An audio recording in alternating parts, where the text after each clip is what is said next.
All right, folks, welcome once again to the Illustration Masterclass. It is Friday, which means it's Masterclass Day. Remember, on Fridays, the Adobe Live evangelists, okay, that's myself and Paul and Terry and Jason and Howard, we do masterclasses for all of you. All right, now I always focus on drawing and painting, but you're going to get some amazing stuff out of those folks. They start at the beginning of the day at 10 a.m. Eastern, and they run all the way through the last class, which is mine right now. So you're going to get a nice dose of photography, you're going to get design, you're going to get UX, UI design, you're going to get audio and video with all these folks. So check it out every Friday. And I'm really happy to be here with all of you today. We're going to do part 2 of a little series on hand lettering and just thinking about lettering in your illustration work. Part 1 we did 2 weeks ago. The reason we took a week off for that is we had a little break last week where I interrupted the series to do a Halloween themed illustration with the new fall 2021 brushes, which are available to all of the Creative Cloud subscribers out there. And I'm really proud of that brush set. Hope you enjoyed that stream. You can always go back and watch it on YouTube or Behance. All right. Speaking of Behance, I'm actually here on Behance. If you want to join the chat and hang out with us, you have to go to be.net/Adobe Live. And that is where folks are trickling in right now. And they're going to be saying hello to folks. And they're also going to be asking me questions if they have any. So if you are watching on YouTube or Twitter or wherever, great. I'm glad you're here. But if you want to interact with me, I'm following the chat over on be.net/Adobe Live. Okay, so that's where you got to go. All right, saying hi to a few folks right now. In fact, Viola and Kathleen and Efroha and Gus and Chris and Frank and Annika and Aja and Chris, another Chris, and also Criostoir and Mercurial. I can't keep up with the chat. There are too many folks. Steven, how you doing? Fabio, lots of nice people joining in. All right, why don't we just get to it right now? And what we're going to do is we're going to take a look at some poster illustration ideas, some sketches that I had for the new James Bond movie, No Time to Die. I really want to see it in theaters, but I'm not going to take that risk because here where I live, unfortunately, not everybody likes to wear their masks. So I'm going to have to wait until that one comes out on streaming. All right. Meanwhile, though, I am excited about James Bond. I've been a huge James Bond fan all my life. Thought it'd be fun to take a look at some poster ideas and then work in some lettering for these. So I'm going to start with something with a diagonal approach, okay? So what I've done here is I've got this shape, and I want you to just take a look at the sketch first. Okay, here's the sketch I have for the figure. Now, all of the sketches I did for today have really a single element in them, a single sort of hero shot where you get a figure or some piece of action that is sort of isolated against the background.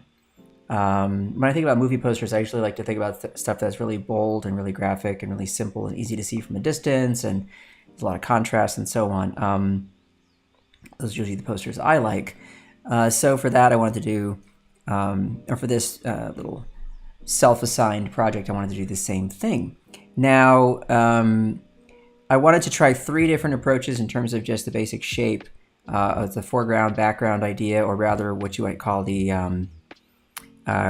figure-ground relationship. Okay, so here we have this diagonal approach, and I think, if you want to really get simple with it, we're just doing, that's the line of action straight up from the bottom left corner to the top right. And I want to have the type, work its way into these 2 spots right here. Okay, now let's just take a look at this shape.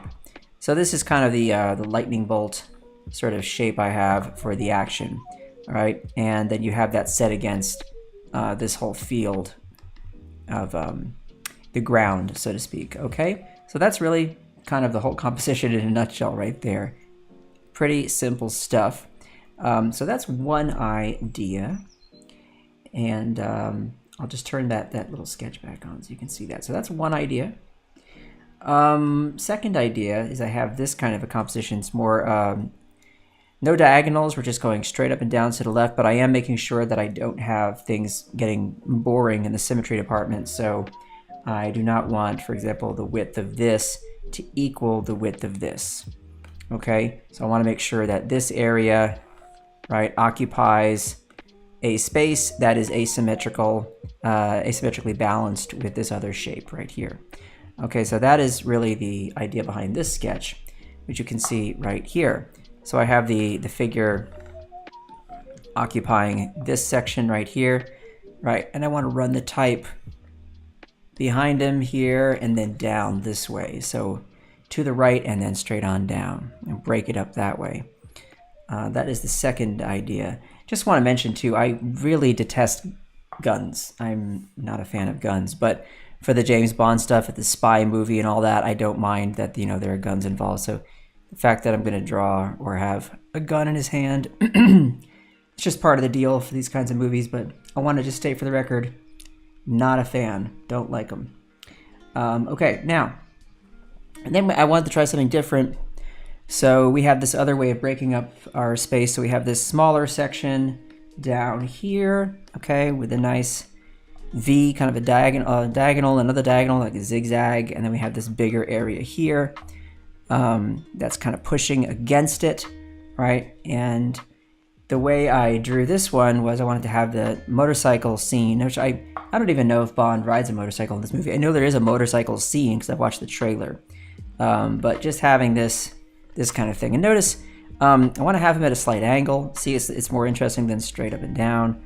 I like this angle, and then I try and like make that work in my favor by having the smoke start here on this side and then down here on the other. Again, just looking for ways to break up that symmetry and try and add a bit more interest. Now for this one, I want the type to sit in here, okay?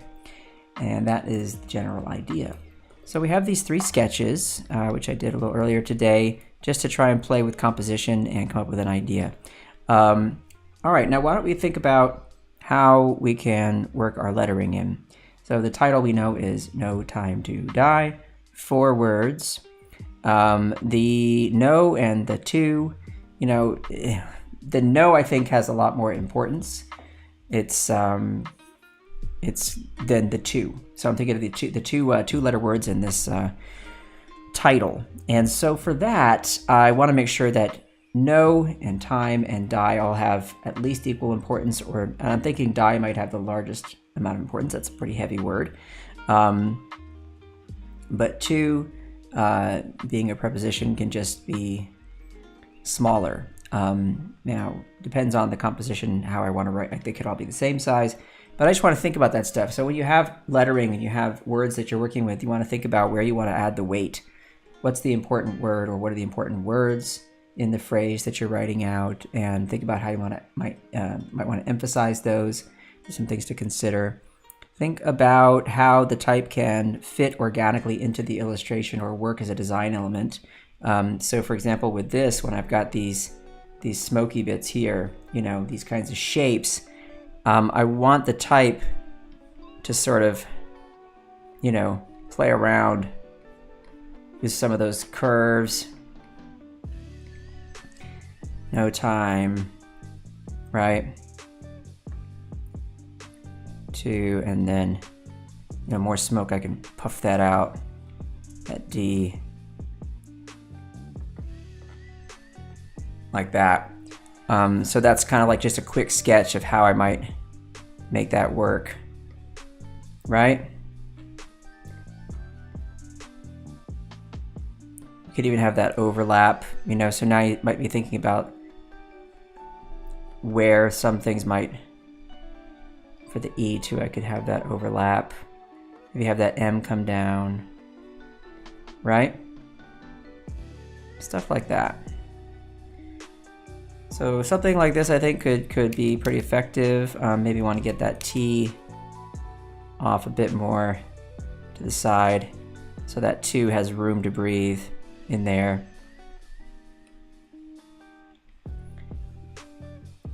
And I think that could work quite nicely right there.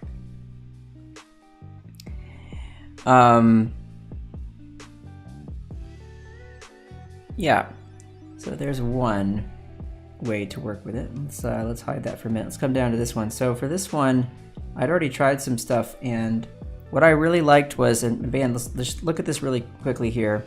The idea is I want to come across and then down, right? So for this one, it's good to, even when you're sketching, you know, because you can do this in Photoshop, you can make yourself little guidelines and things like that, right? You can do stuff like this. You can give yourself a space within which to write, you know? So here I think, you know, a contrast of diagonals, since, you know, we have, the figure has kind of a cool rhythm, you know, this kind of up, down, at angles, you know, back and forth with the zigzags. So since the last zigzag goes up this way, I want to work against that, the diagonal going this way. All right, so, you know, that's where I would do this.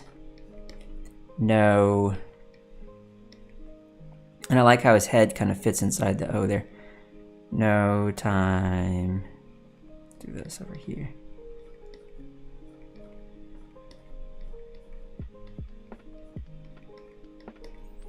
So no time. And then I had tried this out and I liked it earlier, this idea of putting that 2 in just a little circle. Although you could, you know, this is where you experiment and try different things. You know, you could do like a piece that moves counter to this, you know, that could work as well. There could even be a containment shape there that means something. You know, it could be symbolic. And I don't know what that might be, but, you know, I haven't seen the movie, but there might be some element in the movie you could use. But for now, I think I'm just going to stick with this idea of just isolating it like that. And then here, I want to throw in those last 3 letters. And I want to have them have about, you know, the same amount of height all the way through. So we're gonna stretch these.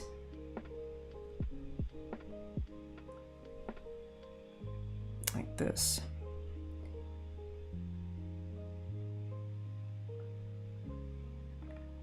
So there's our D.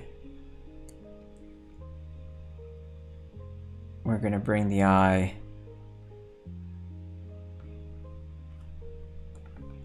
really wide across like this.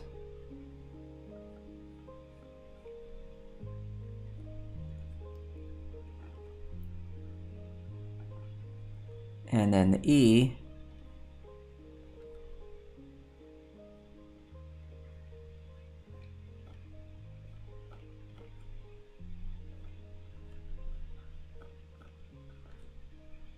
down there like that.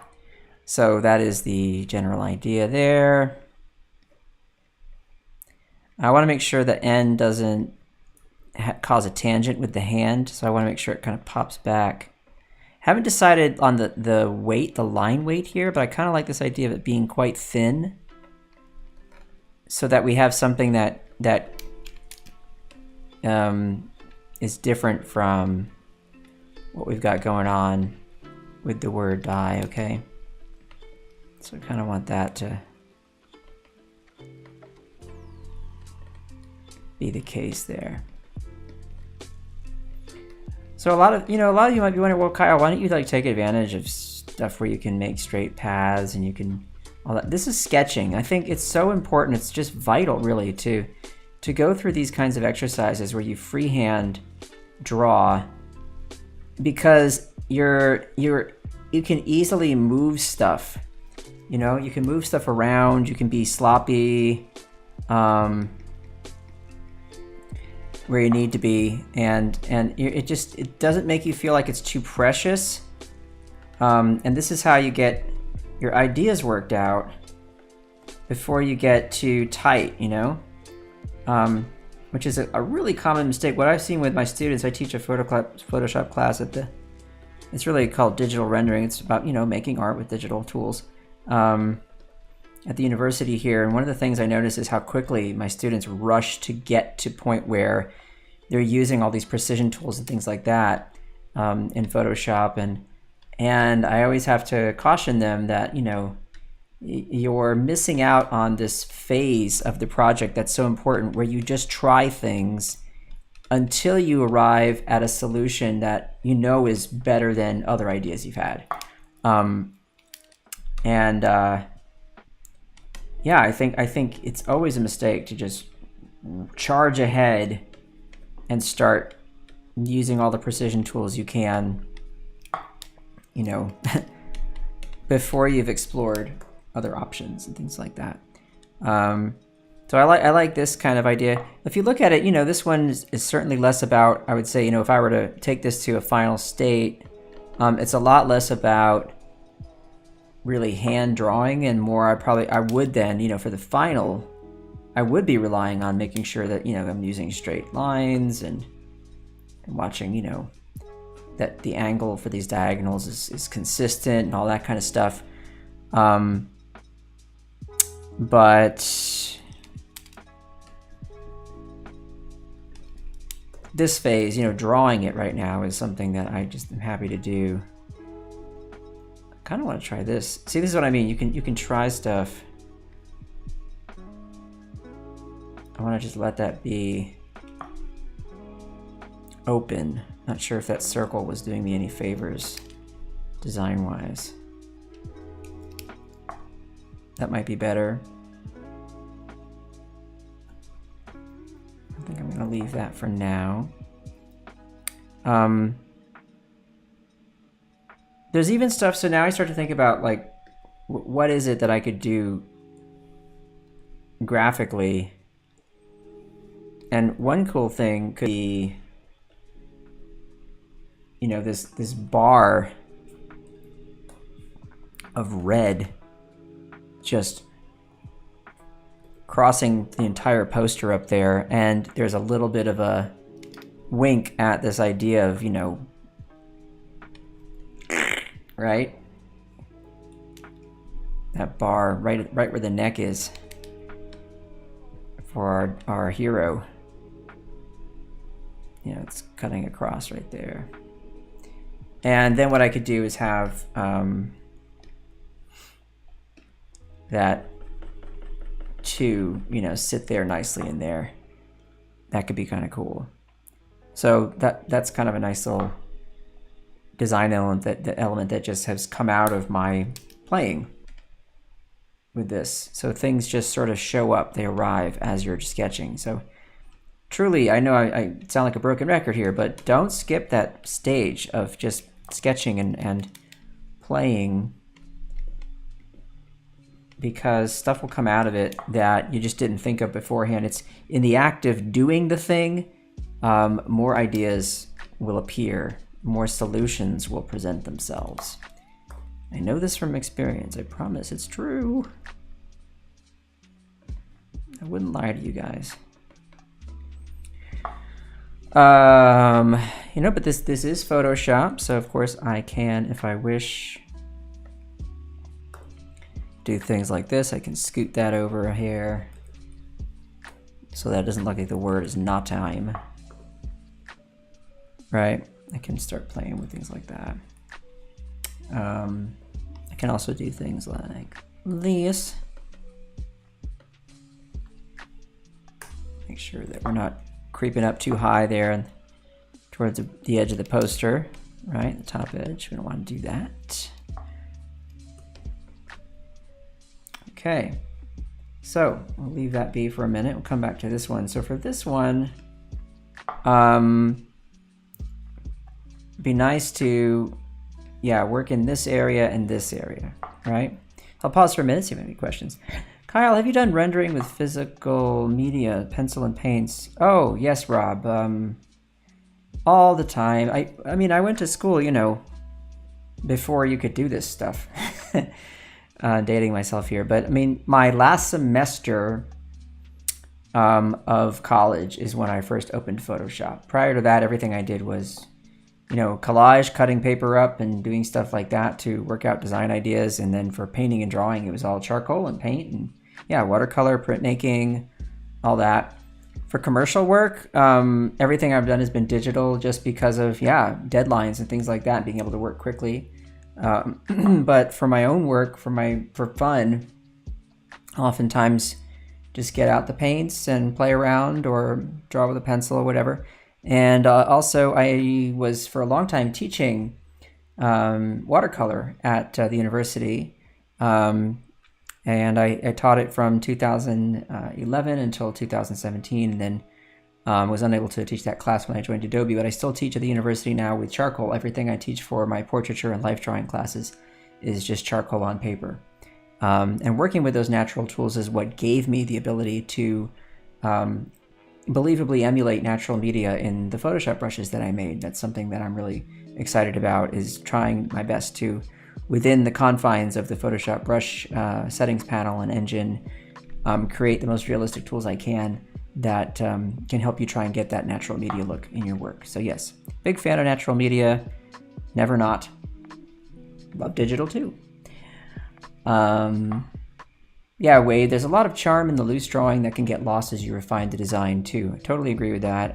Oftentimes my sketch, I'm so much happier with it than my final. That just happens, you know. That's what happens. Oh yeah, Rob, I haven't done a lot of work with marker, only because it was cost prohibitive for me when I was just getting out of school or when I was in school. Those Copic markers and things, or Copic, however you say it, they were pretty expensive. I got to try some though, and they're really cool. I love them, especially like looking at the concept art people make with markers. It's not like really finished looking. It's just ideas, or they'll do a little bit of tone to show some rendering where you get the form there. It's just something really wonderful about that look. You know, product illustrations, product designs and stuff like that, and costume designs for characters. I like looking at marker renderings. Yeah, Vine charcoal, Wade, you just cannot beat it. Anywho, Stephen, we're about the same age. It's possible. All right, so for this one, so I could stay vertical with it and stack the type, you know, if I wanted to. So it could be something like, you know, no, I'm still using the diagonals here, but actually if I wanted to, I could even do something like this. No time, do some weird stuff like this.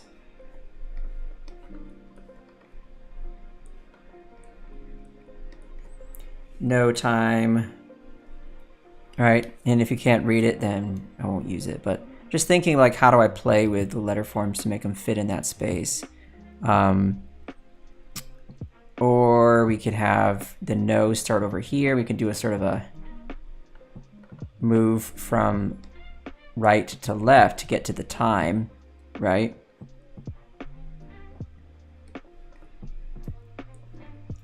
No time.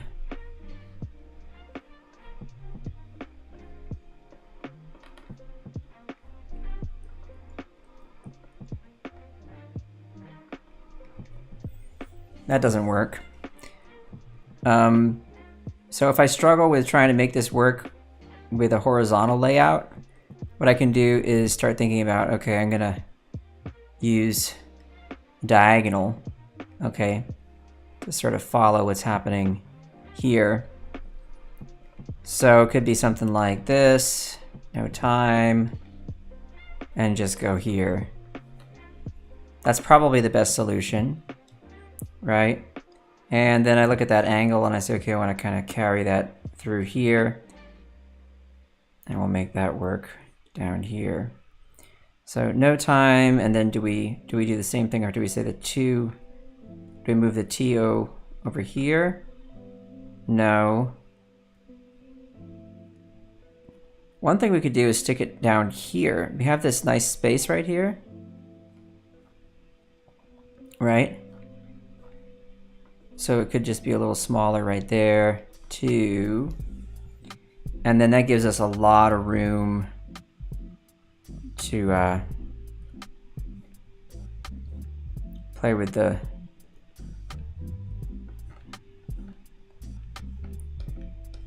big word there, right? That could help us with our prioritizing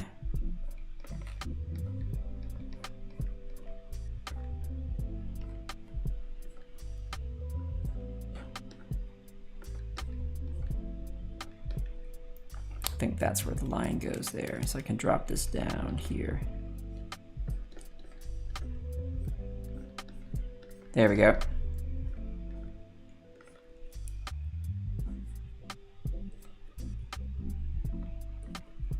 So I'm still using verticals, but the verticals are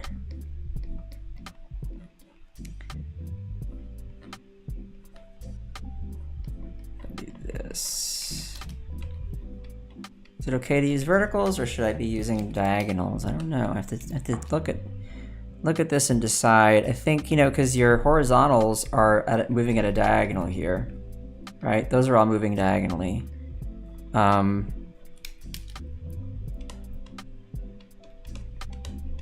So I think the verticals are fine.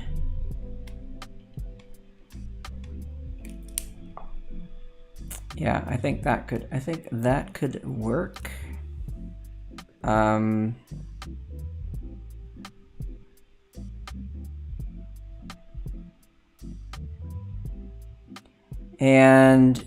as I look at it, I wonder about what to do with this space over here. It just feels kind of like it needs something, but I'm not sure about that. Let me just take this and slide it over this way just a bit.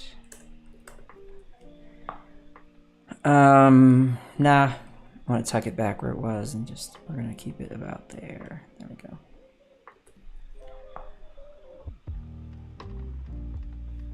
We could take all of this and slide it over this way a bit.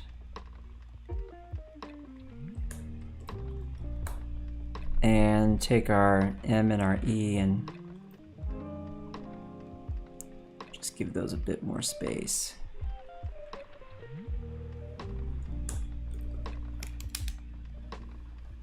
And then we see how that feels by erasing some of these extra lines here. You want to think about your negative space all the time. Think about the space around your subject, around the positive stuff, around all the objects, whether they be letter forms or, you know, a figure, an object, whatever it is, okay?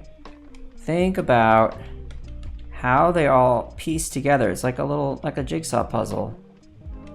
And it's a balancing act.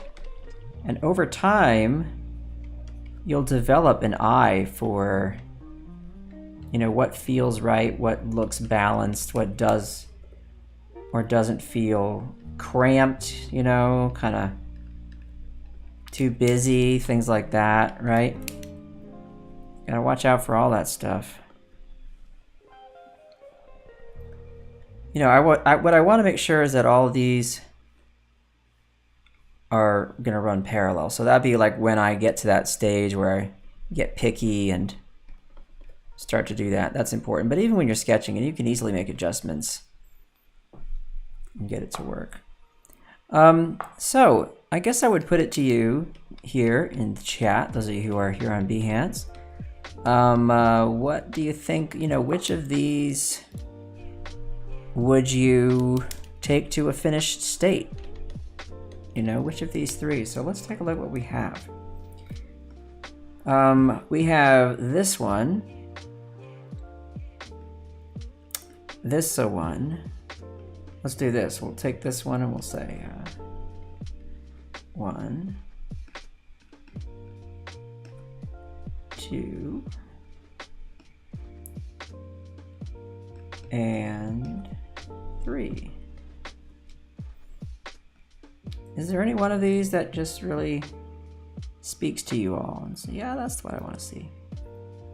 For this one too, I would say just so you know, I wouldn't leave all this like this. I would, you know, add some lines like this to give us a sort of sense of motion, of action, you know. I think that really helps to bring it forward, right? Pushing towards us.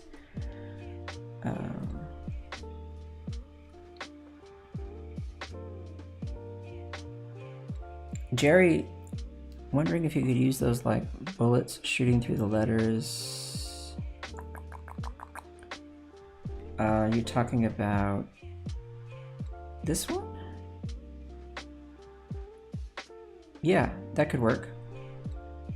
So like passing through this in that direction. It's a nice idea. Wade likes number 3. Viola's stuck between 1 and 2. But number 1 seems to be, people like that one.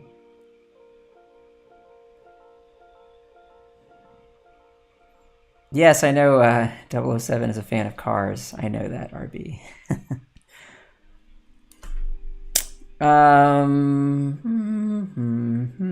So let's see. Well, we're getting a lot of love for number 1. Wade, I don't know what that is, but is it a poll that you can throw in the chat somehow? If that's how it works, great. Still more number 1s than anything else is what I'm seeing here. A lot of number 1s seems to be what people like. Although some folks are going for number 3. Not a lot of love for number 2. That one probably is too, maybe just too sort of expected and too steady and too, yeah, maybe not so interesting. This one I like. I think this is fun. And I like this too.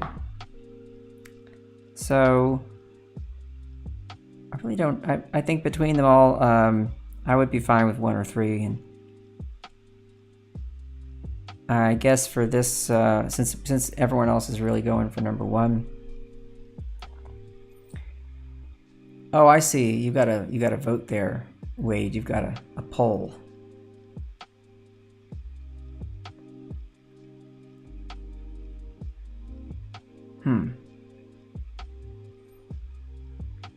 The chat is showing number 1 more than anything, so.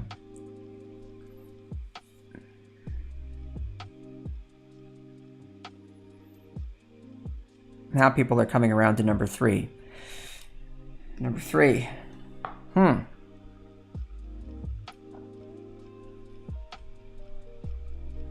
don't know.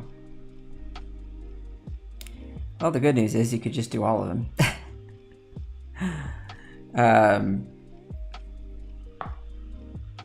So I don't know how to draw motorcycles. I'd have to get a bunch of reference together. So if it were me and I was going to choose, I maybe would go this way just because I can fake drawing a guy running, like as you've seen here. But faking a motorcycle, you know, it's easy in a sketch, but to actually have to draw the thing, I'd have to really use a lot of reference.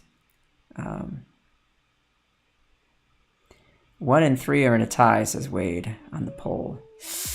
All right, then. I'm going to go for number 1 because that's probably the one I would go for if I didn't have to look up reference. Yeah, so next question, of course, is this is what you always have to decide when you get to this point is if you think, okay, my layout's working pretty well, now you have to decide, well, what do I want to do stylistically for something like this? So we all know, you know, Daniel Craig is the Bond for this film, but, you know, maybe I could just do more sort of a generic thing and not make it look like anybody in particular. I could make it really super simple with flat shapes, or it could be more painterly. Maybe just kind of suggest the figure, you know, we could do that with some cool stuff. And I had experimented with this idea of having stuff like this idea, like almost like flames or these kinds of shapes, just kind of running in the background and pulling out elements of the drawing, you know. that kind of thing. And that could make its way into the type too. So you basically, you know, I mean, the more I look at it, I guess maybe because it's red, but is it flames or something suggesting movement and action to reinforce this diagonal? So I think that would be a fun way to draw it all out. And again, something like that could be done either with, you know, shapes that are really clean, or you could be more smudgy with it, more painterly with it. It's a tricky thing, isn't it, to make these decisions? So, but once you've got a way to work it, what you can do is you can experiment and just do one little part of the poster and see if you like how that feels. But just looking at the sketch like this, I think it's more dynamic than what it was. So I like that idea.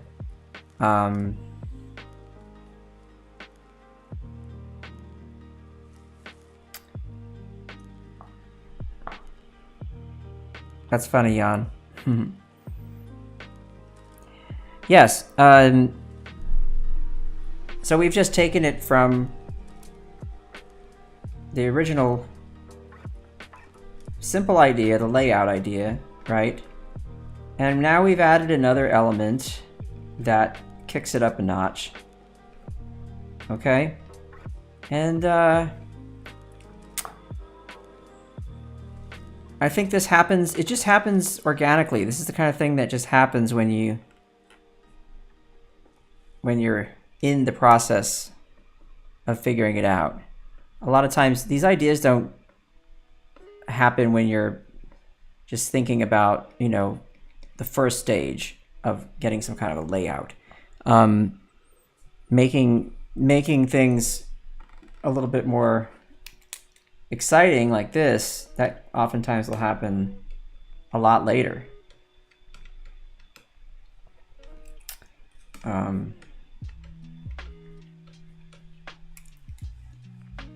I don't know. What do you think about this idea, gang?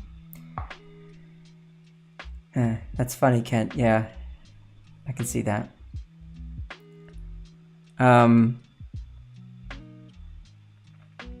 No time to die. If you have seen the film, no spoilers. All right, so why don't we go ahead and try some stuff. I'll take this group, duplicate it, and we'll merge it together, and then we'll knock it back.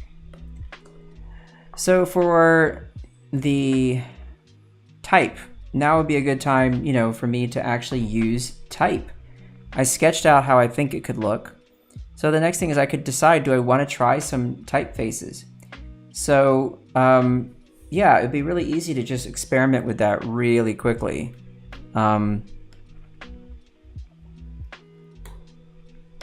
So I'll write no, and I'm gonna set that to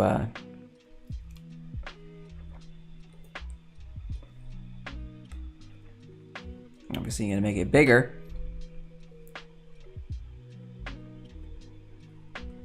And right now I'm using this Filson. Okay, I could go for regular, I think. Tighten up that spacing. And it's probably, yeah, we don't want this, we want a condensed font if we're gonna go with what I've designed here. So let's see if I have something, I don't know if in this family there's anything condensed, no. So we could go for interstate condensed.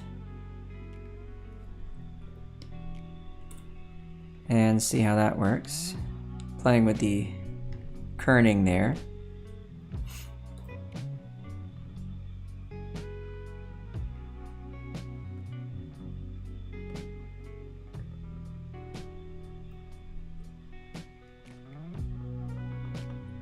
Alright, so quick tips for you all. Hold down the Command key if you're on a Mac, Control on a PC. to do these things like I'm doing here, like skewing the type. Okay, that's how you do that.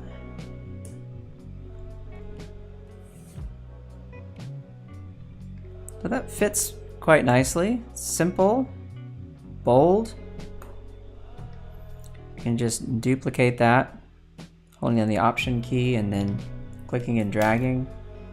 And it'll keep that same transformation for me, so I don't have to worry about redoing that.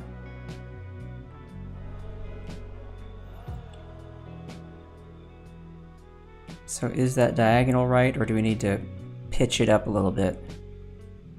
I think it needs to be. Let me just drag that on down here and see how it feels against the leg. Yeah, I think it's okay.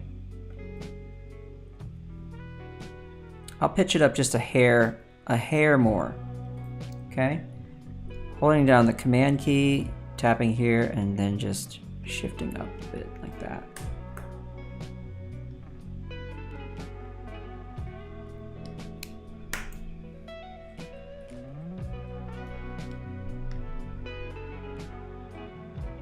That feels a bit better to me. I'm not committing to anything here, but I am just testing it out to see with live type, you know, how does it look? How does it feel? Come on down to the next biggest word here.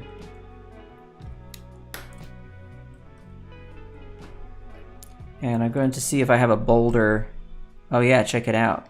Woohoo! That's what I want. It's great to have these font families that have different weights. You know?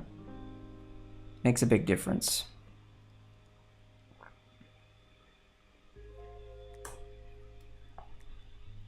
Okay.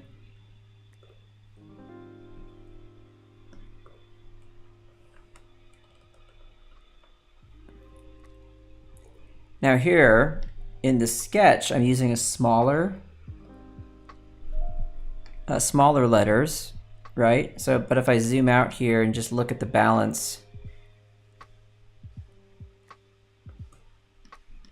it's nice to do this, by the way, to get small with your entire canvas, to like zoom way out and take a look at it and see how it feels. How do we like this kerning? Do we want to tighten that up? What do you think?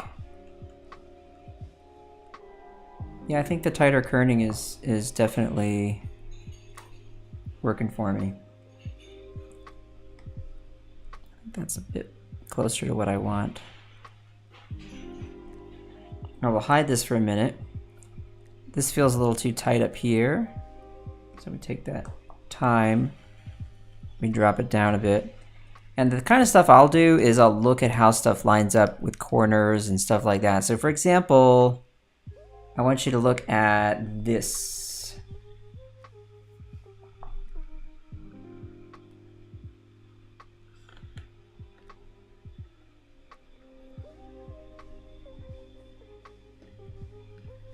All right, see this? See how that matches up with that corner? Let me go with a smaller line so you can see it more clearly here. I want this line to go clink and touch the corner of that T. Right, so I'll just take that T, the word time, and just do that. You'd be surprised how much that makes a difference. When you do things like that, you kind of align stuff in that way. It's it just, you know, the human eye will notice.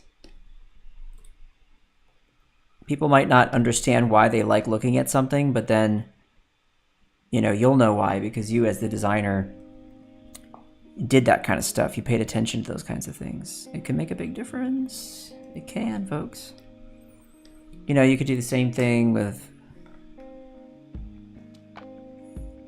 where that eye, the edge of that eye is. I could bring that T over to the left to line up with that. So I can bring up my guides and just do this. And then take that T and just shift it up like that. Little stuff like that.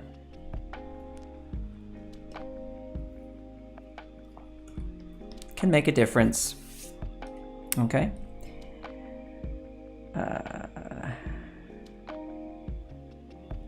Glad that helped you, Kathleen. Cool.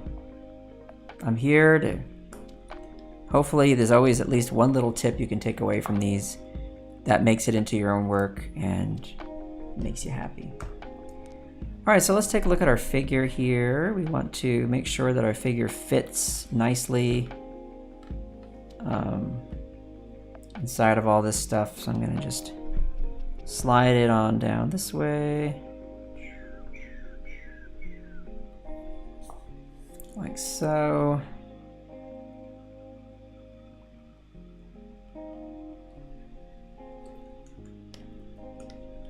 That feels pretty good. And then we can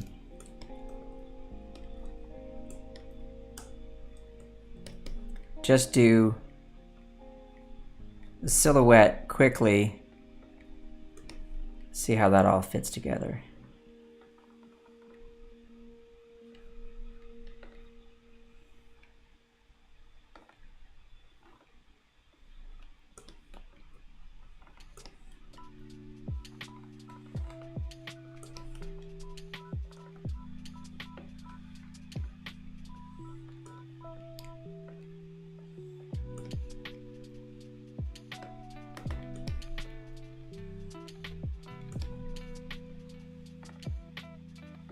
Okay.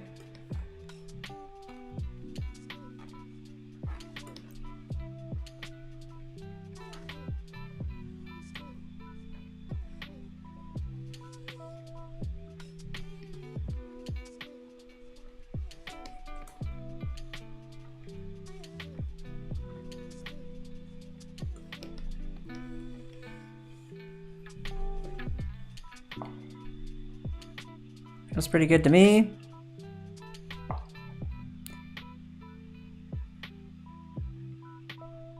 So there you have the general layout, and you can see if it feels balanced. I can close up these gaps here.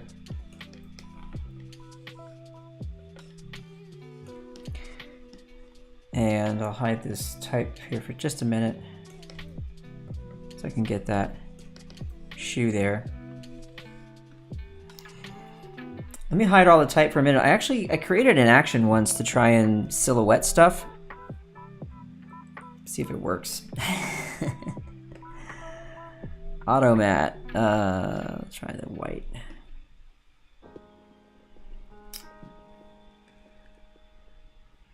Threw it all the way down here, so let's bring that up here.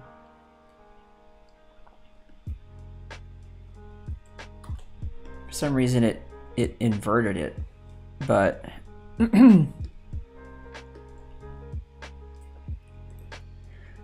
kind of worked. Yeah, it's basically supposed to tuck that color behind the line art, so it did do that. That's good. Now let's bring back our... Yeah, I wanted to offer that little action for people if they wanted it, but I hadn't quite perfected it yet, but it does a pretty good job. It's a time saver. So I need to work on that one so I can get it all out to everybody and they can enjoy it. Text looks almost 3D in that space, like they're standing vertically on a flat surface and die is the closest to the camera. Oh, well, that's interesting.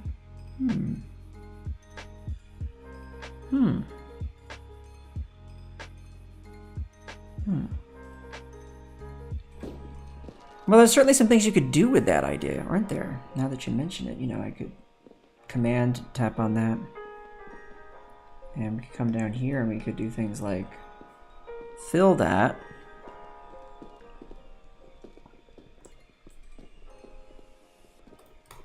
And then transform it. Like this. I can make it like a shadow.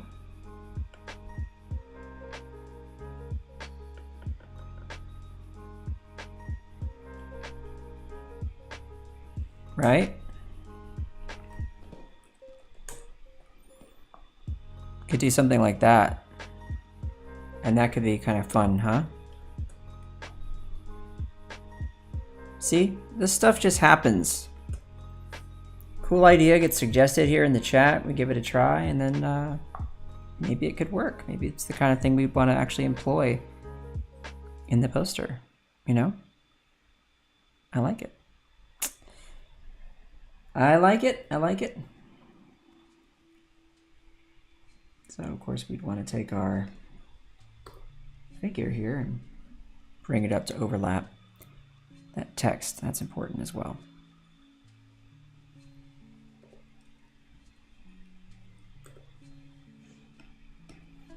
Okay.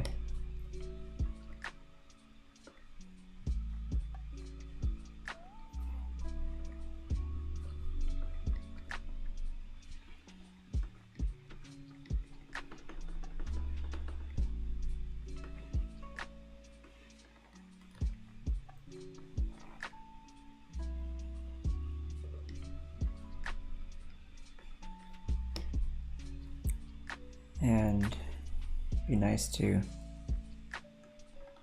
think about the graphic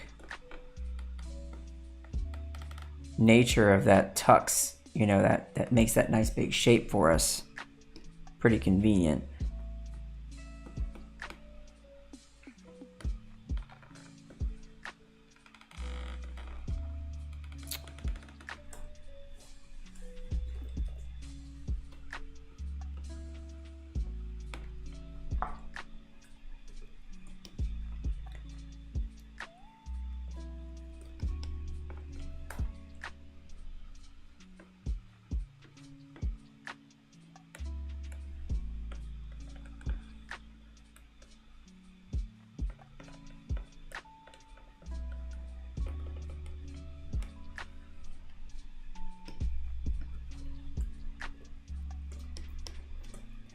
Maybe the poster would work really well as just a black and white thing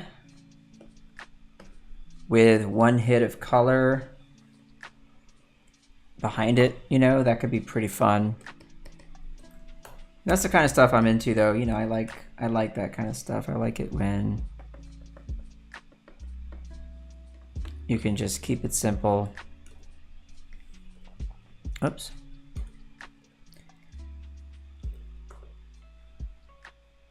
That's just what I like.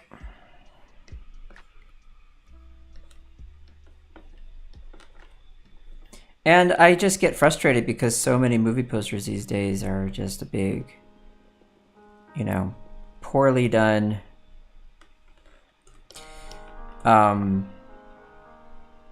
composite of like actors' heads, you know, of varying sizes, just kind of sticking up out of some weird random, you know, background. I just really don't like that. I'm so tired of it. We've got to be more creative. Fortunately, there are companies like Mondo and others that will commission artists to make cool stuff. And you can buy these alternate movie posters, you know, and that's really nice. Okay. So I think, yeah, the no time to die, like maybe just for fun, we just want to try this. Do we want to try a lighter weight for the type? Or do we want it all to be like extra heavy? I don't know. Maybe heavier is better. Ultra black. Whoa, wow. That might be the way to go. I don't know. Might be the way to go here. You run into some issues with your kerning there, but that's easy to fix. Right? Not a big problem.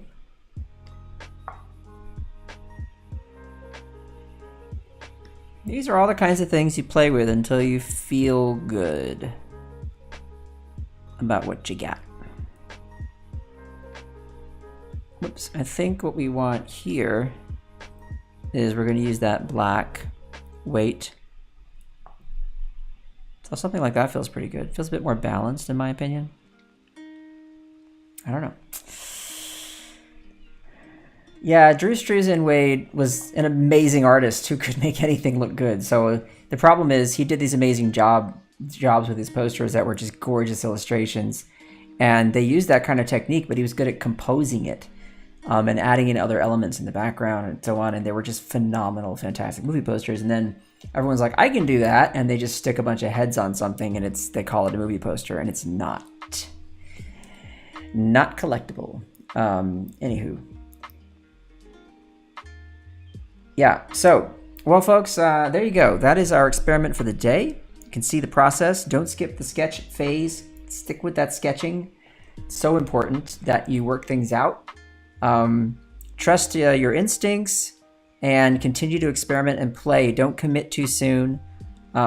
Try lots of options. But that was fun, and I hope you got a little something out of it. Have a great weekend. Take care of yourselves. Take care of each other. Remember to be kind, and I'll say ciao for now.